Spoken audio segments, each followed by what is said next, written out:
Hello बच्चों, welcome to our channel gravity genius. उम्मीद करते हैं आप सब अच्छे से होंगे, अच्छे से पढ़ाई कर रहे होंगे, ठीक है ना, और इन्जॉय कर रहे होंगे। आज हम लोगों ने क्या, पिछले लेक्चर में हम लोगों ने किया था जो एनसीईआरटी का पेयर ऑफ लीनियर इक्वेशन थी उसके जो सेकंड एक्सरसाइज थे उसके 7 क्वेश्चंस कर लिए थे, 6-7 क्वेश्चंस कर लिए थे हम लोगों ने, 4 क्वेश्चंस कर लिए थे। आज हम लोग को क्या करना था, तो 3 क्वेश्चंस बचे थे उस एक्सरसाइज में, 5th, 6th एंड 7th। आज उन 3 क्वेश्चंस को आज डिस्कस करेंगे और वो एक्सरसाइज जो सेकंड एक्सरसाइज है उसको हम लोग खत्म करेंगे। वीडियो को स्टार्ट करने से पहले आप लोगों से रिक्वेस्ट है कि इस वीडियो को ज़्यादा से ज़्यादा शेयर कीजिए अपने दोस्तों के पास, ठीक है ना। और अगर वीडियो पसंद आए आप लोगों को तो लाइक का बटन जरूर दबाइएगा, ठीक है। चलिए स्टार्ट करते हैं। सबसे पहले तो हम बात करते हैं कि पहले पिछले लेक्चर में क्या पढ़ा था। तो पिछले लेक्चर में हमने क्या किया था, जो लाइन्स थी हमारे पास, पेयर ऑफ लीनियर इक्वेशंस थी, हम लोगों ने क्या पढ़ा था कि जो पेयर ऑफ लीनियर इक्वेशंस थी, जैसे 2 तरीके की लाइन थी।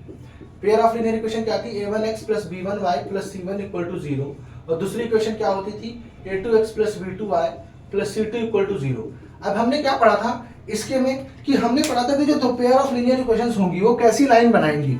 तो या तो वो पैरेलल लाइन बनाएंगी, या तो वो कोइंसिडेंट लाइन बनाएंगी, और या तो वो कैसी बनाएंगी, इंटरसेक्टिंग लाइन बनाएंगी। उनके क्राइटेरियाज के बारे में पढ़ा था कि वो कैसे पता चलेगा कि कौन सी लाइन है। तो उनको एक बार अगर हम फिर से डिस्कस करें तो अगर हमारा क्या है, इंटरसेक्टिंग लाइन है, कैसा लाइन है, इंटरसेक्टिंग लाइन है।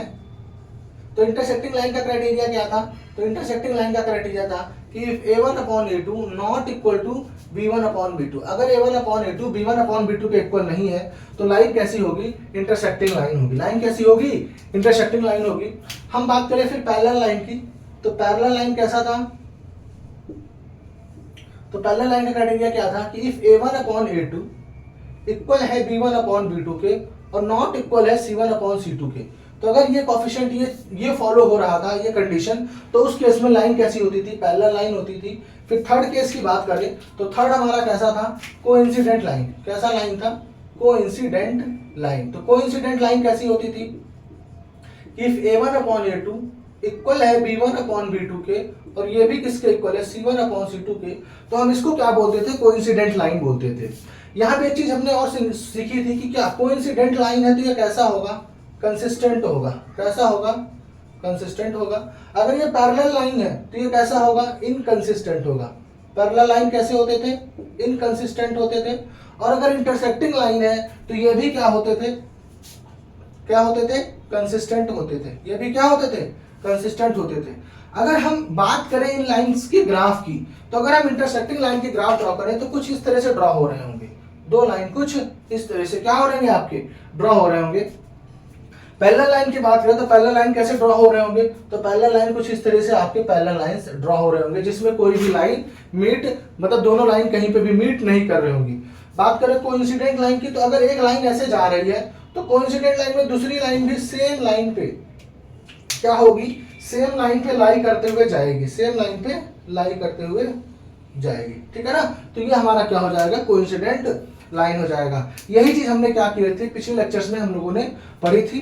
अब आज जो बचे हुए क्वेश्चन है उनको स्टार्ट करते हैं। तब तक आप लोग एक बार इसको नोट डाउन करना चाहें तो नोट डाउन कर लीजिए, अदरवाइज स्क्रीनशॉट ले लीजिए। इरेज कर रहा हूं मैं, आप लोग स्क्रीनशॉट लेना चाहें तो ले लें। अब जो नेक्स्ट क्वेश्चन है आपका 5th क्वेश्चन है, वर्ड प्रॉब्लम है। क्वेश्चन क्या कह रहा है आपका, तो क्वेश्चन कह रहा है 5th question, half the perimeter, क्या कह रहा है, half the perimeter, half the perimeter of a rectangular garden, क्या कह रहा है, of a rectangular garden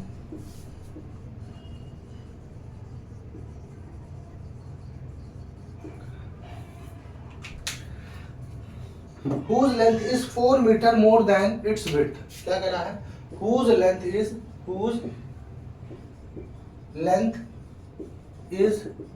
4 meter more than its width, ठीक है ना। और क्या बता रहा है इसमें, क्या कह रहा है, is 36 metre, find the dimensions of the garden, क्या कह रहा है, is 36 metre, find the dimension of the garden, क्या कह रहा है, find the dimension of the garden. अब हम बात करें यहाँ पे दो लीनियर इक्वेशंस की, तो यहाँ पे हमारे जो दो लीनियर इक्वेशंस हैं, तो सबसे पहले दो वेरिएबल को ढूंढें। तो अगर आपको पता है कि रेक्टेंगुलर गार्डन है तो उसमें दो वेरिएबल्स क्या होंगे, तो दो वेरिएबल्स क्या होंगे आपके, तो एक तो होगा लेंथ, दूसरा क्या होगा विड्थ। तो ले लेते हैं let the length of garden be x metre, ठीक है ना। ब्रेड्थ विड्थ कितना हो जाएगा आपका, विड्थ ऑफ गार्डन बी कितना हो जाएगा y मीटर, ठीक है ना। अब हमको क्या गिवन है, तो सबसे पहले तो क्या करा, half the perimeter of a rectangular garden whose length is 4 metre more than its width is 36 metre. मतलब ये जो 36 मीटर है ये क्या है आपका हाफ पेरीमीटर है। क्या है ये, हाफ पेरीमीटर है। तो इसका मतलब आपका पेरीमीटर, अब अगर आप फॉर्मूला लगाएं पेरीमीटर का तो आपको पता है पेरीमीटर का फॉर्मूला क्या होता है, तो पेरीमीटर होता है 2 लेंथ प्लस ब्रेड्थ। क्या होता है, 2 लेंथ प्लस ब्रेड्थ। क्योंकि यहाँ पे हाफ पेरीमीटर दे रखा है तो हम अगर यहाँ से पेरीमीटर निकालना चाहें या फिर एक काम कर सकते हैं कि 2 को इधर ले आए तो p/2 का मतलब हाफ पेरीमीटर हो गया। तो हाफ पेरीमीटर कितना दे रखा है, इसकी वैल्यू दे रखी है 36 which is equal to x plus y, ठीक है ना। केस 2 की बात करें तो क्या कह रहा है केस 2 में, केस 2 आपका क्या कह रहा है कि whose length is 4 metre more than its width। क्या कह रहा है, whose length, लेंथ बड़ा है तो मतलब लेंथ माइनस विड्थ की वैल्यू कितनी है आपकी 4 मीटर है। लेंथ और लेंथ माइनस विड्थ की वैल्यू कितनी होगी 4 मीटर होगी। तो ये आपका क्या कह रहा है, केस 2 कह रहा है जो सेकंड इक्वेशन बनेगा, और ये आपका बनेगा क्या फर्स्ट इक्वेशन। अब इसमें आगे क्या कह रहा है, find the dimensions of the garden. तो हमने आपको सिखाया था थोड़ा सा कि सब्स्टिट्यूशन मेथड कैसे करते हैं, उसको यूज करके सॉल्व करें। तो अगर हम यहाँ से x इज इक्वल टू निकालें तो 4 प्लस वाई निकल के आएगा। क्या निकल के आएगा, x is equal to 4 plus y. अब ये x की वैल्यू यहाँ पे सब्स्टिट्यूट करें, अगर हम x की वैल्यू यहाँ पे सब्स्टिट्यूट करें तो ये क्या निकल के आएगा, 36 इज इक्वल टू x के प्लेस पे 4 प्लस वाई प्लस वाई। तो ये कितना हो जाएगा, 36 is equal to 4 plus 2 y, ठीक है ना। अब इसको अगर हम फर्दर सॉल्व करें इधर लाके सॉल्व करें तो 4 उस तरफ चला जाएगा तो 36 minus 4 is equal to 2y। तो ये हो जाएगा कितना आपका 32। 36 माइनस 4 कितना हो जाएगा 32 इज इक्वल टू 2y। तो यहाँ से y इज इक्वल टू कितना आ जाएगा 16। y इज इक्वल टू आपका कितना आ गया 16 आ गया। y इज इक्वल टू कितना आ गया 16 मीटर। अब अगर हम y की वैल्यू यहाँ डाल देते हैं तो x इज इक्वल टू कितना हो जाएगा 4 plus 16 which is equal to 20 metre, which is equal to 20 metre. इसका मतलब जो आपका लेंथ आ गया वो 20 मीटर आ गया और जो विड्थ आ गया वो कितना आ गया 16 मीटर आ गया आपका। होप सारा सब कुछ दिख रहा होगा, हाँ सब कुछ आपका विजिबल है, ठीक है ना। तो समझ में आया क्वेश्चन कैसे करेंगे। बाकी अभी ना लीनियर जो इक्वेशंस है उनको सॉल्व करना तो अभी अच्छे से सीखेंगे। अभी तो बस इतना आप ये समझ लीजिए सब्स्टिट्यूशन मेथड है। इसके अलावा अभी हम लोग सीखेंगे दूसरा मेथड एलिमिनेशन मेथड, तो उससे ऐसे क्वेश्चन को सॉल्व करना और भी आसान होगा, ठीक है ना। अब ये समझ में आ गया होगा आप लोग को, नोट डाउन कर लीजिए इसको।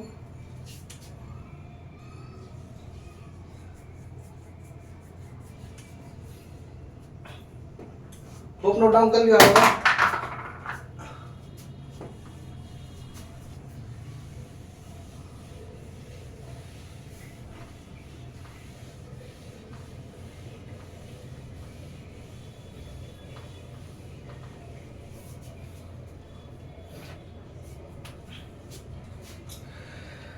सिक्स क्वेश्चन की बात करें तो सिक्स क्वेश्चन आपका क्या कह रहा है, give the linear equation 2x minus 3y।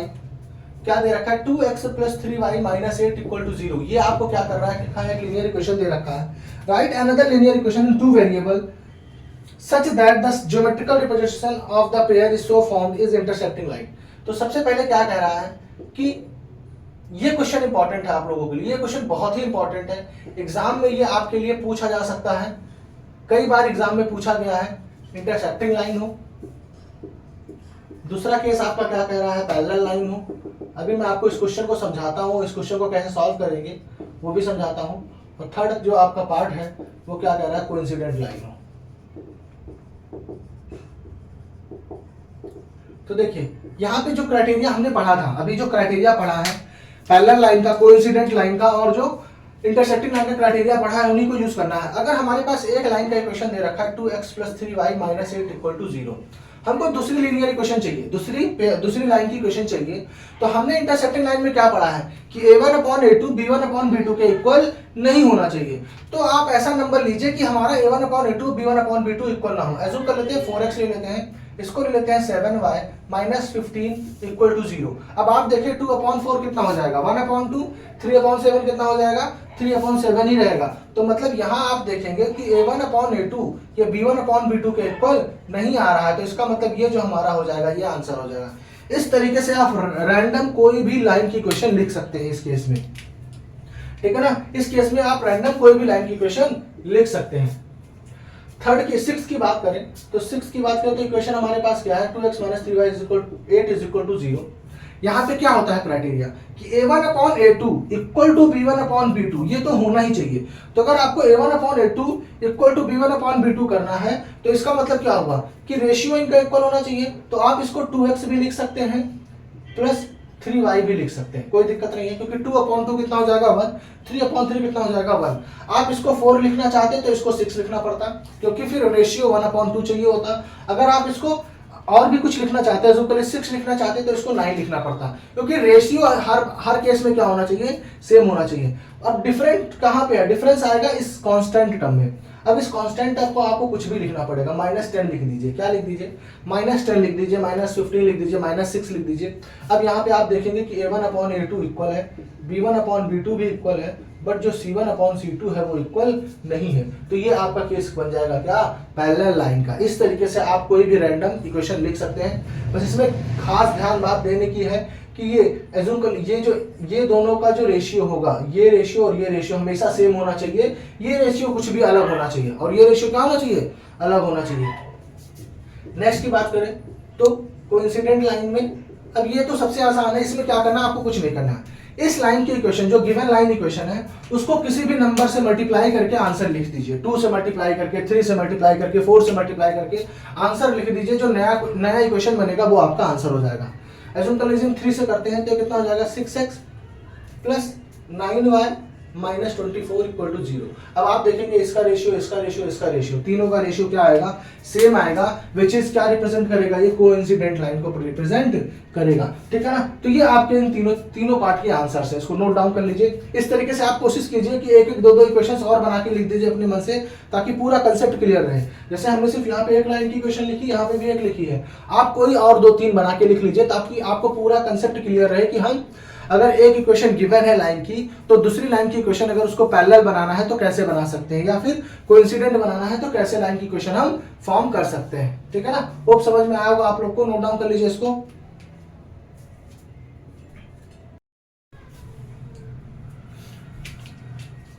Note down कर लिया होगा। अब बात करें अपने इस एक्सरसाइज के लास्ट क्वेश्चन की, तो लास्ट क्वेश्चन क्या कह रहा है,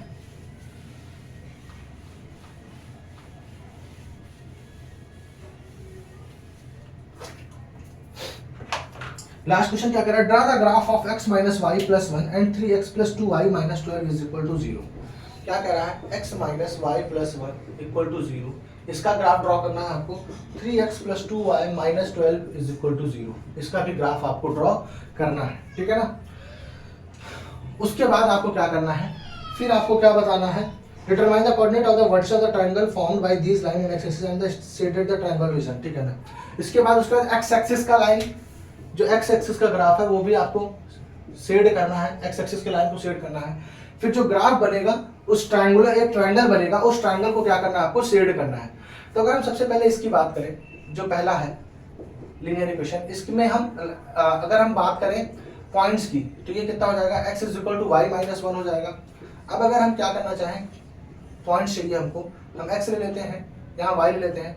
अगर हम y की वैल्यू 0 डालते हैं, क्या डालते हैं y की वैल्यू 0 डालते हैं, तो x की वैल्यू कितनी आ जाएगी आपकी -1 आ जाएगी। क्या आ जाएगी -1। उसके बाद अगर हम x की वैल्यू 0 डालते हैं, क्या डालते हैं, अगर हम x की वैल्यू 0 डालते हैं तो y की वैल्यू कितनी आ जाएगी +1 आ जाएगी। दूसरे लाइन की इक्वेशन की बात करें, 3x plus 2y minus 12 is equal to 0।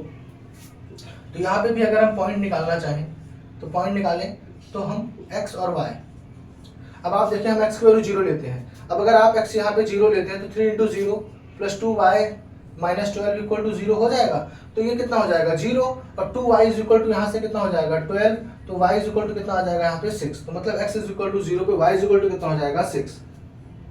अब अगर हम y की वैल्यू 0 ले लेते हैं, क्या लेते हैं, y की वैल्यू 0 लेते हैं, तो ये आपका बनेगा 3x minus 12 is equal to 0, तो 3x इज इक्वल टू 12, तो यहाँ से x इज इक्वल टू कितना आ जाएगा 4, तो मतलब x इज इक्वल टू कितना आ जाएगा 4। अब अगर हम ग्राफ को प्लॉट करना चाहें, ठीक है ना, अगर हम ग्राफ को प्लॉट करना चाहें तो आप देखें क्या, ये 1, ये 2, ये 3, 4, 5, 6, 7, 1, 2, 3, 4, 5, 6, -1, -2, -3, -4, -1, -2, -3, -4। ये हमारा x एक्सिस है, ये y एक्सिस है, ये x डैश और ये y डैश, ठीक है ना, ये y डैश आपका हो गया। अब हमको क्या करना है, पॉइंट्स मार्क करने हैं। क्या करा है, जब x की वैल्यू माइनस है ना तो y की वैल्यू 0 है, x इज इक्वल टू -1 पे y की वैल्यू 0, तो आपका मतलब पॉइंट क्या हो गया, ये पॉइंट हो गया, ठीक है ना। अब उसके बाद अगर x इज इक्वल टू 0 है तो y इज इक्वल टू 1 है, तो मतलब आपका अगर जो लाइन बनेगा वो लाइन कैसे बनेगा, कुछ इस तरह से आपका लाइन बनेगा, ठीक है ना। अब उसके बाद क्या करा, अगर दूसरे वाले लाइन, ये हमारा इक्वेशन किसकी हो गई, x minus y plus 1 equal to 0, x minus y plus 1 equal to 0, ये हमारी इस लाइन की इक्वेशन हो गई। दूसरा क्या कह रहा है, अगर 0 है, x की वैल्यू 0 है तो y की वैल्यू 6 है, मतलब ये हो गया, ठीक है ना। और अगर y की वैल्यू 0 है और y की वैल्यू 0 है तो x की वैल्यू कितनी है 4 है, मतलब ये पॉइंट हो गए, ठीक है ना। तो इसको अगर हम ज्वाइन करना चाहें तो ये इस तरह से चला जाएगा और ये इधर ऊपर चला जाएगा। अब आप देखें तो ट्रायंगल क्या बना, ये आपके पास ट्रायंगल बना, ठीक है ना। आपके पास अगर ट्रायंगल की बात करें और एक्स एक्सिस की लाइन ये है, ये कौन सी लाइन है एक्स एक्सिस की, तो आप जब इस ट्रायंगल शेडेड रीजन की बात करेंगे तो ये आपका शेडेड रीजन आएगा, ठीक है ना, ये आपका आंसर हो जाएगा। अब बाई चांस अगर आपसे कहता कि इसका एरिया भी निकालो, कई बार एग्जाम में आता है कि आप इसका एरिया निकालो, तो आप देखिए ट्रायंगल बनता है तो ट्रायंगल में एरिया कितना होता है, एरिया ऑफ ट्रायंगल होता है half into base into height. क्या होता है, half into base into height. Height आप देख रहे हो कि यहाँ पे -3 पे मिल रहा है, तो हाइट कितना हो जाएगा इसका -3, हाइट कितना हो जाएगा, मतलब क्योंकि यहाँ पे डिस्टेंस लेना है तो 3 तो माइनस की तो कोई बात ही नहीं है, डिस्टेंस लेना तो कितना हो जाएगा हाइट 3। बेस की बात करें तो आप देखिए यहाँ पे 1 unit 2 unit 3 unit 4 unit 5 unit, तो ये बेस कितना हो जाएगा 5 यूनिट। अब इसको सॉल्व कर लेंगे तो यहाँ से आपका एरिया भी निकल आएगा, ठीक है ना। तो कभी कभी आपके एग्जाम में एरिया भी पूछ सकता है, तो ये उसका तरीका है। यहाँ पे आपका जो नेक्स्ट एक्सरसाइज 3.2 होता है वो आपका खत्म होता है। नेक्स्ट एक्सरसाइज में हम लोग सीखेंगे कि पेयर ऑफ लीनियर इक्वेशन को सॉल्व करने के तरीके, जो भी दोनों मेथड है एक एक करके दोनों मेथड को सीखेंगे, ठीक है ना। और जो भी आगे की एक्सरसाइज होगी, जो कंसेप्ट होंगे उनको सॉल्व करेंगे। तब तक आप लोग क्या कीजिए, ये जितना कराया गया आज और जितना पिछले लेक्चर में कराया गया था, इसको अच्छे से प्रैक्टिस कीजिए। इससे इस एक्सरसाइज से आपका लीनियर इक्वेशन में एक क्वेश्चन फिक्स आता है 2 मार्क्स में या फिर कभी कभी 3 मार्क्स में। इसके बाद जो इस टॉपिक के एक्स्ट्रा क्वेश्चन होंगे वो हम बाद में डिस्कस करेंगे, चाहे वो एग्जाम्पलर के क्वेश्चन हो या फिर आर डी शर्मा के क्वेश्चन हो, डिस्कस जरूर करेंगे जब आएगा टाइम। ये जब आपका ये पूरा चैप्टर खत्म हो जाएगा तो हम जो एक्स्ट्रा क्वेश्चन के लेक्चर्स लेके आते हैं वहां पे हम जो भी इंपॉर्टेंट क्वेश्चंस होंगे वो सारे डिस्कस करेंगे। तब तक आप लोगों से रिक्वेस्ट है कि इस वीडियो को ज़्यादा से ज़्यादा क्या कीजिए, आप लोग शेयर कीजिए, लाइक कीजिए एंड सब्सक्राइब कीजिए। Thank you.